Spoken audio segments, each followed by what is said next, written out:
Launch day for the pride of the British commercial fleet. Hearts will glow with admiration. The Queen Mary set a new standard for elegance and was a favorite among the A-list. Bob Hope, Fred Astaire, Clark Gable. I booked my trip for the USA, so when I go over the sea, the Queen Mary takes me.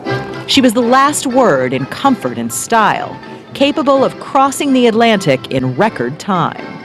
And at the dawn of World War II, the Mary's speed would, in a way, become a weapon. This is the nerve center of the Queen Mary. Historian Everett Horde is the Mary's honorary Commodore.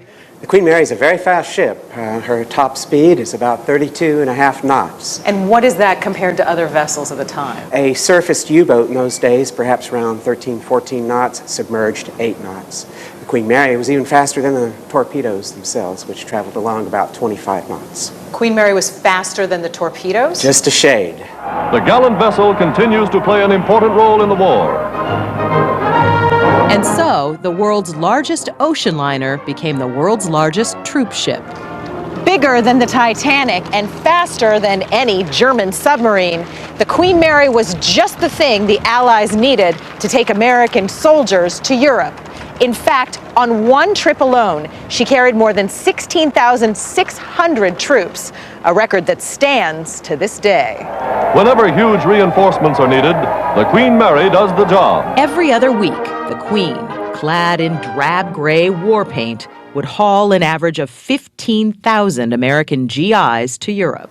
Were they shoulder to shoulder on this ship, basically? It was very, very cramped. The men ate in 2 shifts down in the Grand Salon. A ham slicing machine worked 24 hours a day trying to keep up with the demand for ham and eggs. Eggs were boiled in 55-gallon drums with steam jetted up from the boiler rooms. The passage took about 7 days, after which the Queen would head back to New York and do it all again. The Nazis were not amused. Adolf Hitler offered $250,000 to any submarine. Still holds to this day. After the war, she was known as the Bride and Baby Shuttle. She was bringing GI brides from Europe to the North America. She did this all the way up until 47 when she re-entered passenger service, and for the next 20 years, she was known as the stateliest ship now in being. In 67, in the 60s, all ocean liners, passenger liners, they began to lose money to jet air travel, as it was faster to cross the Atlantic Ocean on a plane, and honestly a little bit safer. So in 67, Cunard, they decided to sell the Queen Mary at auction. Highest bid came from the city of Long Beach, California, at just under $3.5 million. Right? So, city of Long Beach, California, they began to transform their newest luxury liner into a floating hotel. Yes, she is still floating. Into a venue space for popular events and a museum, as you see here, as we will go and find and see all sorts of things around the ship. Here she sat for the last 56 years. She's actually been a longer part of Long Beach history than she has been sailing at sea. In 13 years, she will be 100 years old. That was kind of the abridged version of the story, of the history story. If you want a little bit more in-depth, I suggest the Glory Days tour. But this is the Haunted Encounters tour. I will be telling you very different stories. Stories of hauntings, spooks, and reports that happened throughout the years. Believe it or not, we're not here to try and convince you that the paranormal exists. No, we're here simply to tell the stories of reports that happened and things that have simply happened so often that we can no longer ignore it. I want to start us off with this room right here. This is the Mauritania room. This was the tourist class main lounge you would come here to, as the name implies, a lounge. They also had 2 other nicknames, such as the Garden Lounge or the Wicker Lounge, as this place would have been originally outfitted with a bunch of wicker furniture. On the theme of wicker furniture is our first spooky story. One day, the property services, they were doing their job, going around the ship, making sure that everything was good to go. As they entered this room, they noticed a lady down over here, sitting in a wicker chair. Now, first, they didn't do anything. She wasn't bothering anybody. They continued on doing their job. But at some point, they said, "Hey, you need to leave. You're not really supposed to be here. We're about to exit." Seemingly enough, she didn't do anything. She didn't react. So the customer service lady, she went over to the phone and went to go call the manager. And as she did so, the lady who sat in the wicker chair stood up, smiled, and she looked around, and she vanished. Yep.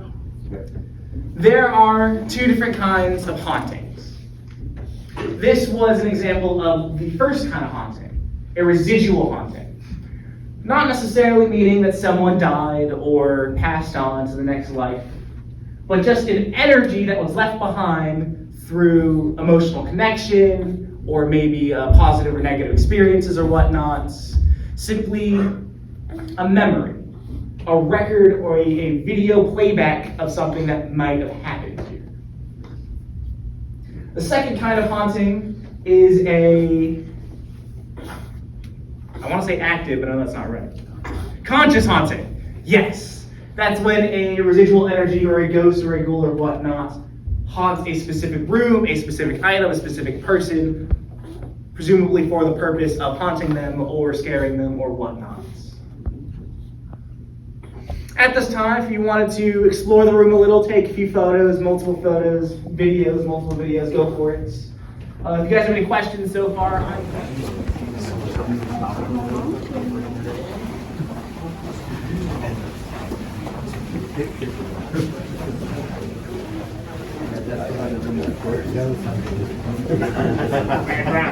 Don't even try. Did I block you out? How long have you been working? Since March 1st. Yeah. They focused mostly on the Glory Days tour for most of us because that's where it all started. He was just about to fall asleep when he heard this loud crash in the bathroom. Kind of like whatever happened over there. Heard this loud crash in the bathroom, and he figured, you know what, I'm not going to deal with it. I'll just wake up in the morning and investigate it myself. He rolls over in bed to see a gentleman in sort of like 1930s attire, writing at a desk. They made eye contact, and the only way he was able to get over that experience was to pull the covers over his head.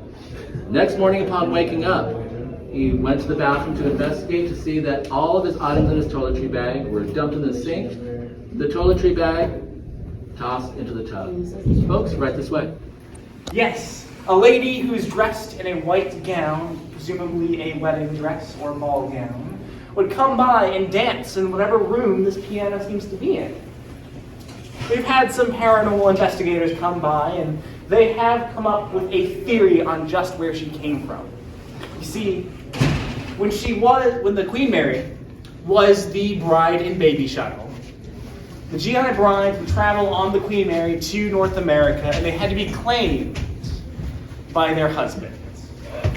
It was simply a immigration thing, right? They couldn't just allow immigrants to come by without their proper visas. Right now. That's the wrong way. I heard that one, by the way. I heard it. Yeah, so they came up with the theory that this GI bride simply was never claimed. And though we have no record of her death, this would have been the death of her love.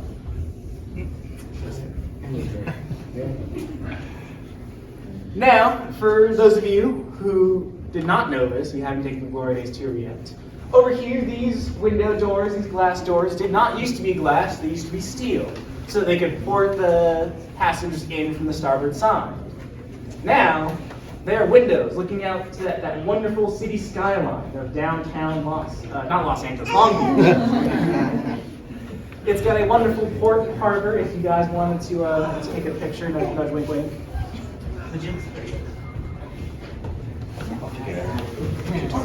At least someone did. That means that when guests come on board here to visit after tours, we can't really stop them. They're going to be roaming through the corridors, which is fine. We just ask, respect the people on board. Just on the starboard side here, down the corridor, there's room M119, Churchill Suite. One of our most popular suites on board here that people love to rent out when they stay on board.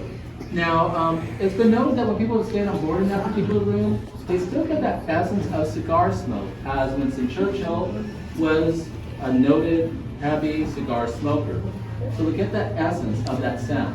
Back in 1993, a housekeeper was making her round, and she got this whiff of cigar smoke, and it was leading her down the corridor to M119. Well, she knocked on the door, which is customary. No response whatsoever. So she used her key to enter inside to see this portly gentleman sitting in an overstuffed chair, puffing away in a cigar. Well, when she confronted that gentleman, saying, "Sir, I'm terribly sorry, there is no smoking allowed on board here," the gentleman stood up, looked right at the housekeeper, began floating back through this portrait that was of Winston Churchill. So one of the things that I always love to give as much advice to my guests to enjoy their stay with us, or their visit with us. So this is my suggestion. Once everything reopens, you come back to visit, you want to do, walk through the corridors of the hotels. Please don't go up to M119 and smell it. That door opens out. Several years ago on a haunted encounter show, that warning was given to the group. There was two gentlemen in the group that they didn't want to adhere to it, so they decided to do their own paranormal investigation. They went to M119 to smell it. Little did the guest on the other side realize when he opened that door in a hurry to go have dinner with friends, heard a tremendous thud. Well, he looked down the corridor, he finds the two gentlemen flat on their backs, holding their noses. Well, he picks them up, took care of their wounds, and sent them on their way. Later that day, they found that tour guide who gave them that warning, and the tour guide, upon seeing them with their black eyes and red noses, he had asked what had happened. The two gentlemen told him of their plight. Well, the tour guide could not think of anything else better to do but laugh at them. So I'm giving you that warning, so that way if it does happen to you, you come back up to me later and tell me what had happened. I'm going to laugh at it. But then I will soon be invited into my manager's office for me to sign my name on a piece of paper. So folks, let's go ahead and make our way down the 8th.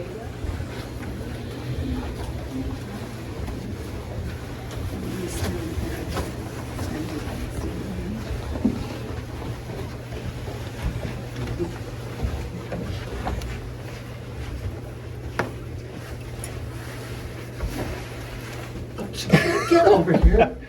I'm waiting for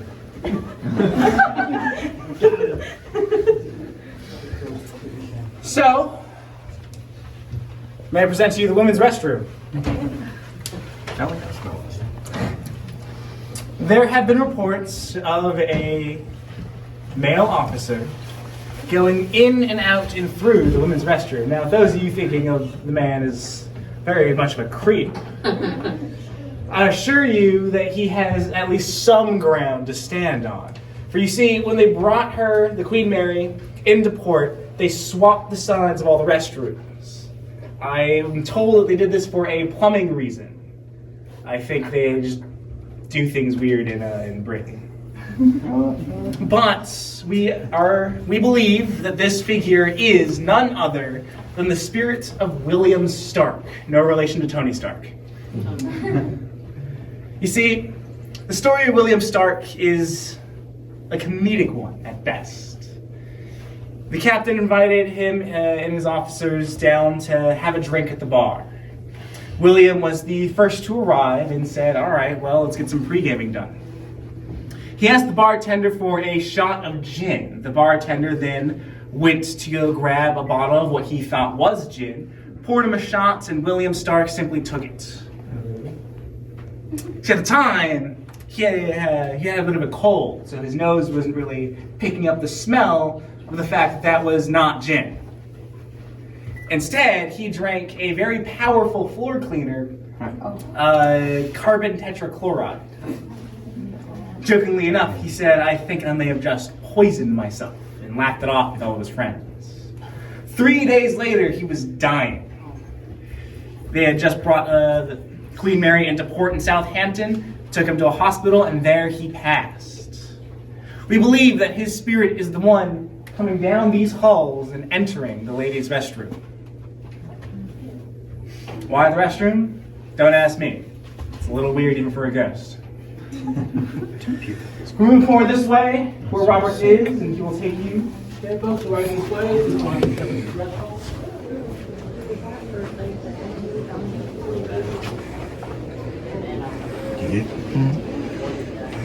haunted rooms that we have. If you guys have heard of the Queen Mary in a documentary or YouTube video or whatnot, you may have heard of the room B340. The tale starts with a man named Walter as he passes in the room.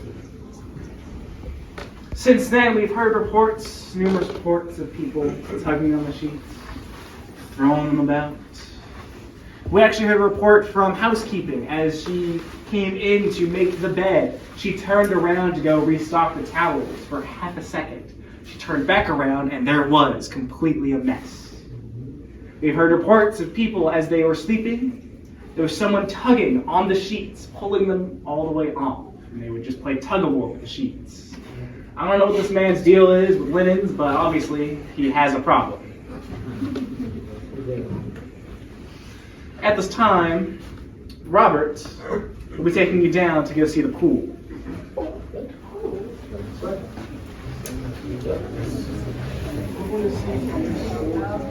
The ceiling, which is all quartz, and it being on the ocean, there seems to be a vortex that would develop. It's that window or door that spirits can come out in it at any given time. Now, when you do leave for the day, you'll see this big dome outside the property. That was what was housed Howard Hughes' wooden aircraft, the Spruce Goose. It was here until 1993. It was then transported back to Aerial Museum or Aviation Museum in Oregon. Well, security would have access to checking this area out or checking the dome out. Well, one particular night he was checking out the dome and he had seen a little girl walking along the wing of the plane. Well, when he confronted her saying, "Hey, what are you doing up there?" The little girl jumped and halfway down disappeared. So if you want to have a little bit more time here, just taking some photos, checking out the pool really quickly, go right ahead and do so. And meet me and Joshua at the door. Like 6 years ago when you could go everywhere. Yeah. But he said it should be like that again once they open it. Oh, okay. But dude, I'm telling you, I don't care what the tour does.